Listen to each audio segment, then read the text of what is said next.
Alors, docteur Touzeau, vous êtes psychiatre hospitalier, addictologue depuis de nombreuses années, et vous avez aussi travaillé dans le milieu pénitentiaire. Est-ce que la prise en charge thérapeutique des sujets malades en prison est plus facile maintenant? Quand j'ai commencé dans ce domaine, c'était dans les années 80. Nous étions pionniers puisqu'il n'y avait pas de soins en addictologie. Et l'addictologie d'ailleurs n'existait pas et les toxicomanes étaient considérés uniquement comme des délinquants parqués dans un quartier.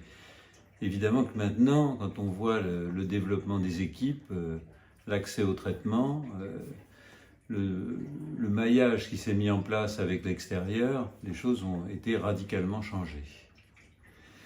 Les patients peuvent bénéficier de traitements, ne sont plus en manque à l'intérieur de la prison et se sont posés bien entendu de nouveaux problèmes.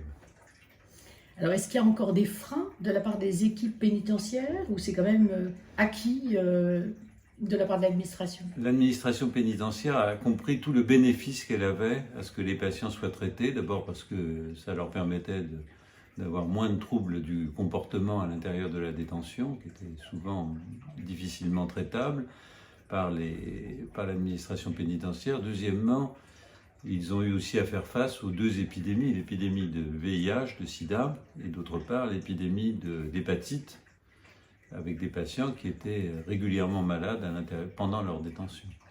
Donc il a fallu mettre en place avec un autre système qu'on a appelé les UXA, avec un certain nombre de recommandations sur lesquelles on reviendra peut-être, mettre en place des équipes médicales qui ne soient plus liées à l'administration pénitentiaire, mais qui soient liées au ministère de la Santé, et en l'occurrence à un hôpital de référence pour faciliter la sortie des patients ou leur prise en charge pendant la détention.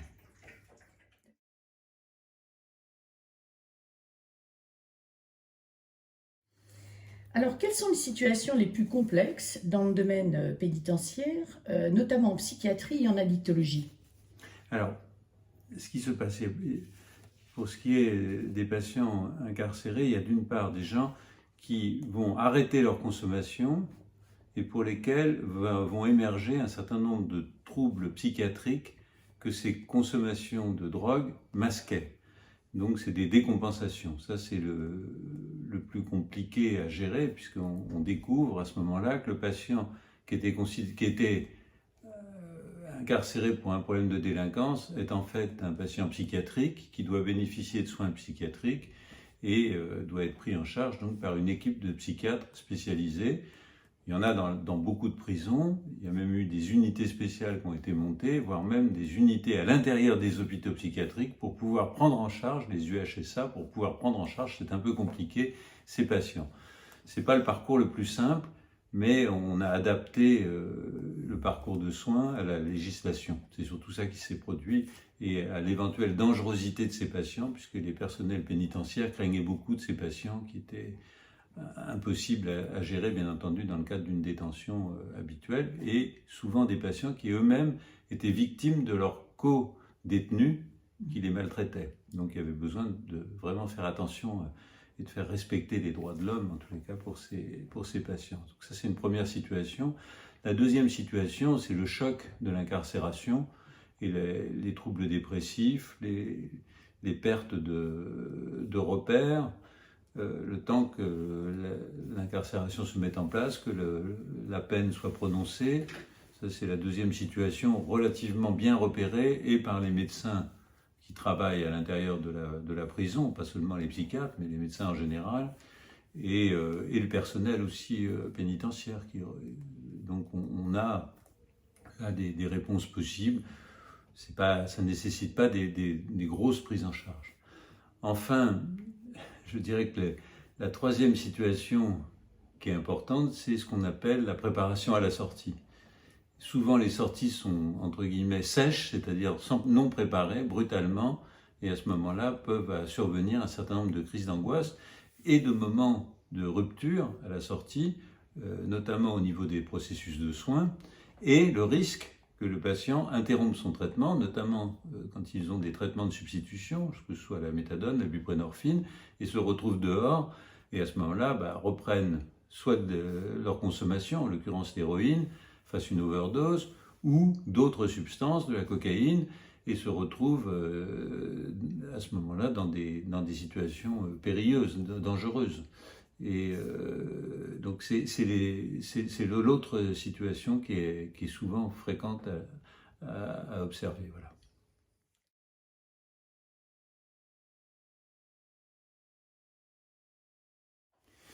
Alors, vous parlez dans l'article des défis en termes de prise en charge thérapeutique en ce qui concerne le bon usage du médicament, à savoir les problèmes d'observance. Comment faites-vous pour favoriser justement le lien thérapeutique et améliorer cela? Je crois que c'est tout l'entretien que j'ai eu avec Fadi Merway qui a un peu évoqué ces questions et là pour répondre à nous donner des éléments de réflexion. L'observance, c'est effectivement un lien qui se crée entre un médecin et un patient. D'abord, c'est là-dessus que ça repose. C'est une alliance thérapeutique et c'est autour de cette alliance qu'une prescription peut être faite et un bon usage d'un médicament peut être mis en place. Et c'est ça sur lequel on insiste, quel que soit le lieu, d'ailleurs, que ce soit à l'intérieur de la prison ou à l'extérieur, c'est sur cette relation très proche, cet accompagnement, que va reposer une prise de traitement.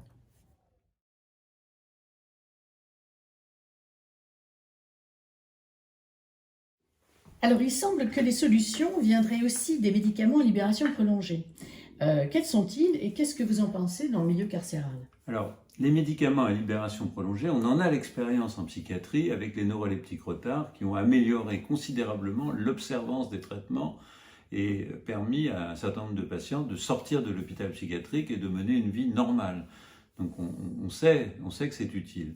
Alors pour ce qui est des traitements à libération prolongée, en l'occurrence la buprenorphine longue durée d'action, on a peu d'expérience encore, du moins en France.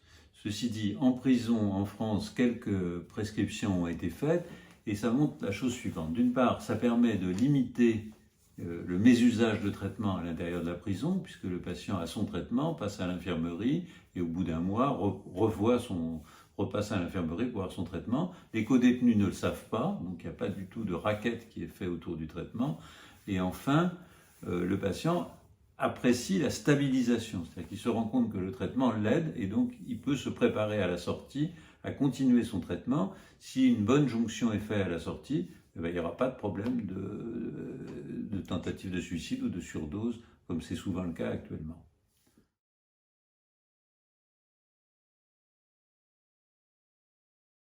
Alors, est-ce plus facile pour les malades atteints d'hépatite ou pour les usagers de drogue? Les usagers de drogue atteints d'hépatite sont finalement plus simples dans la mesure où il y a un objectif médical clair grâce aux nouveaux traitements qui se font en 8 semaines et qui correspondent en fait à une durée moyenne d'incarcération. Donc ça va leur donner un but pendant leur incarcération et quelque part si le médecin et si l'équipe médicale arrive à mettre à profit cette situation, on va montrer au patient que son incarcération, au moins, elle aura servi à améliorer sa santé. Ensuite, justement, puisqu'il a amélioré sa santé, il peut continuer à suivre d'autres soins et donc bénéficier de traitements pour ses problèmes de consommation de drogue, par exemple.